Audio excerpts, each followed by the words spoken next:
Então vamos lá, pessoal. Agora a gente vai falar da natureza de receita. É um classificador oficial, diferente daquele classificador que a gente viu na aula passada, que era o quê? Classificação derivada e a classificação originária. Então essa daqui você não vai conseguir encontrar um código lá no seu orçamento público falando, olha, essa receita é uma receita originária ou essa receita é uma receita derivada. Isso não vai ter.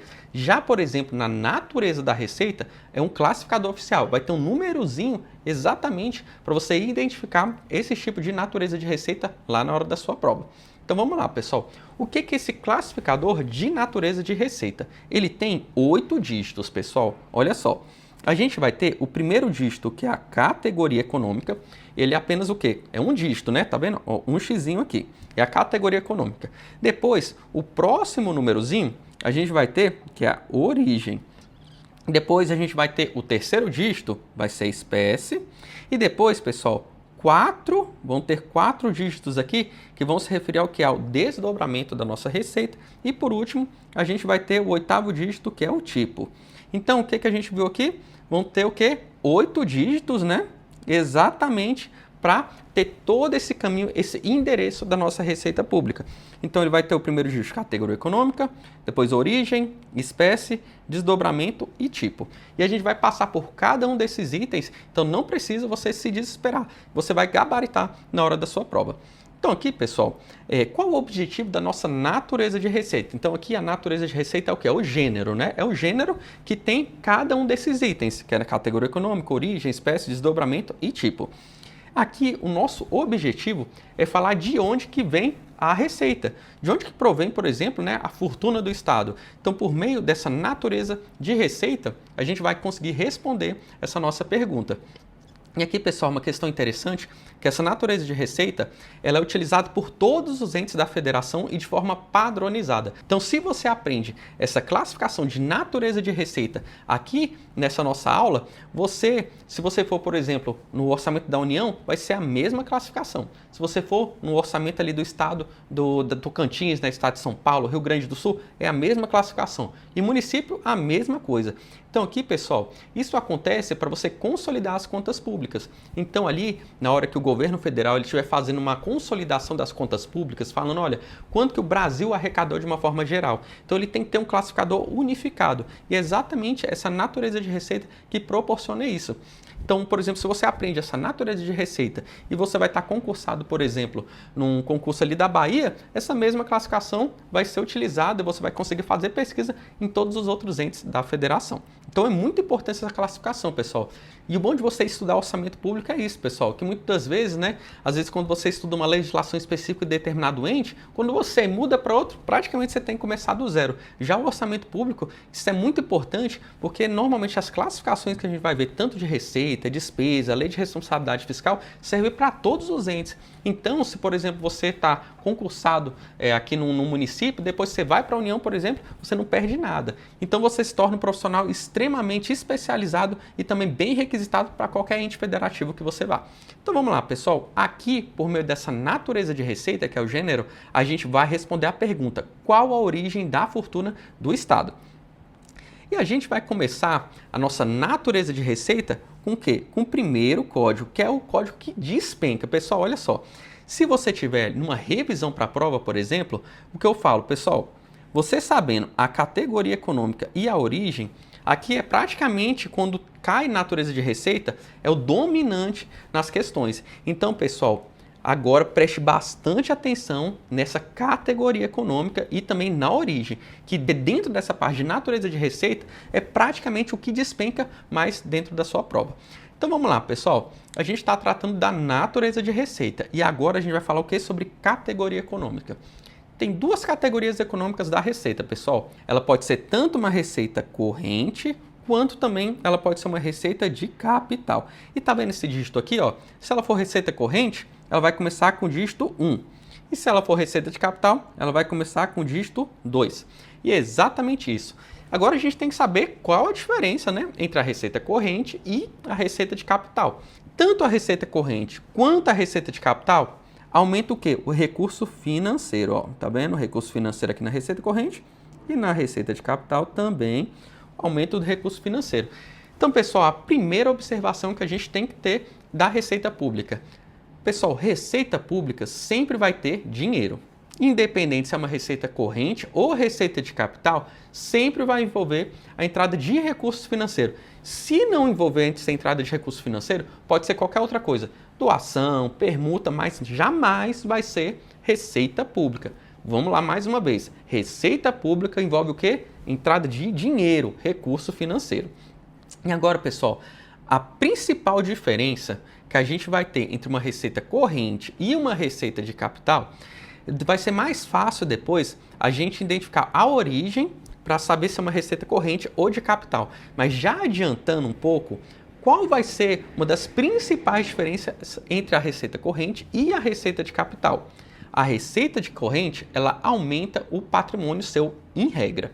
E já a receita de capital, em regra, ela não vai alterar o patrimônio do poder público.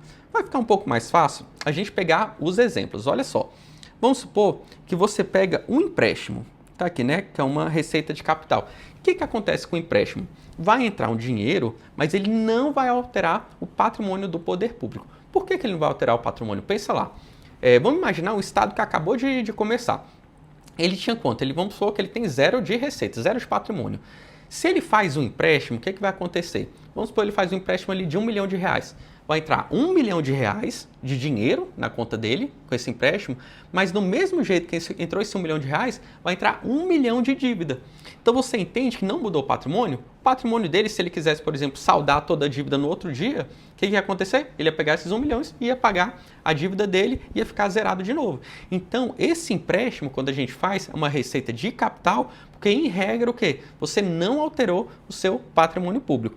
A mesma coisa quando você vende um bem. Vamos lá. O Estado tem um patrimônio de, às vezes, R$1 milhão agora por meio de um imóvel. O que ele vai fazer? Ele vai vender esse imóvel de R$1 milhão e vai conseguir o quê? Dinheiro com isso. Você concorda que antes qual era o patrimônio do Estado? R$1 milhão, mas era o quê? Um único imóvel. E agora o patrimônio do Estado vai ser R$1 milhão. No entanto, agora vai ser o quê? Um dinheiro, né? Vai ser um recurso financeiro. Então, é exatamente isso daqui, é a diferença entre uma receita de capital e a receita corrente. A receita de capital, ela vai fazer o quê? Ela não vai alterar, vai entrar o dinheiro, né, o recurso financeiro, mas não vai alterar ali o patrimônio do poder público. Já, por exemplo, a receita corrente, ela é a melhor para o Estado, porque aqui, por meio da nossa receita corrente, o Estado ele pega o dinheiro e ele não tem nenhum decréscimo do seu patrimônio. Então é o caso, por exemplo, de quando entra uma receita de impostos, né? Isso daqui é muito bom para o Estado. Entrou a receita de impostos, né? Do IPTU, do IPVA, o Estado ele apenas arrecadou. Ele não teve que fazer nenhum tipo de empréstimo, não teve que vender nenhum bem para entrar essas receitas nos cofres públicos. Então essa daqui, pessoal, é a principal diferença entre uma receita corrente e a receita de capital. Então a primeira que a gente falou aqui agora é a categoria econômica, que se for o código 1 é o que? A receita corrente, e se for o código 2 é a receita de capital. E para revisar aqui, então a receita corrente, normalmente ela é bem melhor para o Estado, porque ela, ela aumenta o recurso do Estado e, em regra, aumenta o seu patrimônio, que é o caso dos impostos e dos serviços prestados. E já a receita de capital, ela também sempre vai aumentar o dinheiro do Estado, no entanto, ela não vai alterar o patrimônio, porque normalmente ou eu vou estar fazendo uma dívida, ou então normalmente eu vou estar fazendo venda de alguns bens. E continuando agora a nossa classificação por natureza de receita da categoria econômica. A gente tem, pessoal, que em regra as receitas correntes são receitas efetivas. Aqui é mais em termos da afetação ao seu patrimônio público. E já as receitas de capital são receitas não efetivas. Por que a gente fala que uma é receita efetiva e a outra é receita não efetiva? É exatamente a questão de alterar ou não o nosso patrimônio público. Então, como a gente falou aqui, que a receita de capital, em regra, ela não altera o nosso patrimônio, então ela vai ser não efetiva em termos ao nosso patrimônio público. Já, por exemplo, a receita corrente, como ela aumenta o nosso patrimônio, ela vai ser efetiva em relação ao nosso patrimônio público. Então, por exemplo, né, quando eu faço uma venda de um bem, por que ela não é efetiva em relação ao nosso patrimônio? Porque não alterou, né? Eu só troquei, às vezes, um bem, um imóvel por dinheiro. E já o caso, por exemplo, da nossa receita corrente, ela é muito boa, né? E ela efetivamente aumentou o nosso patrimônio público. Então essa daqui é uma classificação contábil que a gente utiliza, né, para receita corrente e receita de capital. E pessoal, para ficar muito claro na hora da nossa prova, vamos fazer aqui algumas questões. As receitas de capital são receitas arrecadadas que aumentam as disponibilidades financeiras do Estado. Em geral, com efeito positivo sobre o patrimônio líquido. E aí, pessoal, o item está certo ou está errado? O item está errado, né, pessoal? As receitas aqui, elas que têm efeito positivo sobre o patrimônio líquido são as receitas correntes, né? Não são as receitas de capital. As receitas de capital aqui, elas não geram, né? Por sua vez, efeito positivo no nosso patrimônio líquido. Elas não geram, né? Pelos fatos de elas serem receitas não efetivas, elas não alteram o nosso patrimônio. Receitas correntes são receitas que aumentam as disponibilidades financeiras do Estado e não provocam efeito sobre o patrimônio líquido. E aí, pessoal, o item está certo ou está errado? O item está errado, né, pessoal? Aqui, né, praticamente ele alterou os conceitos, né, dessa primeira e dessa segunda questão. O que acontece? As receitas correntes, elas provocam efeito no patrimônio líquido, porque elas deixam o Estado mais rico, né? Eles não tiveram que fazer nenhuma dívida ou então ter que vender algum bem para conseguir esse tipo de receita. A classificação da receita por natureza é utilizada por todos os entes da federação e visa identificar a origem do recurso segundo o fato gerador. E aí, pessoal, o item está certo ou está errado? Está certinho, né, pessoal? Aqui, quando a nossa classificação por natureza de receita, é exatamente isso que a gente quer fazer lá. É o quê? É utilizar, é ver como é que é o impacto, né, como é que é o fato gerador dessa receita pública no nosso estado. E vamos para mais uma questão. As operações de crédito são exemplo de receita orçamentária não efetiva.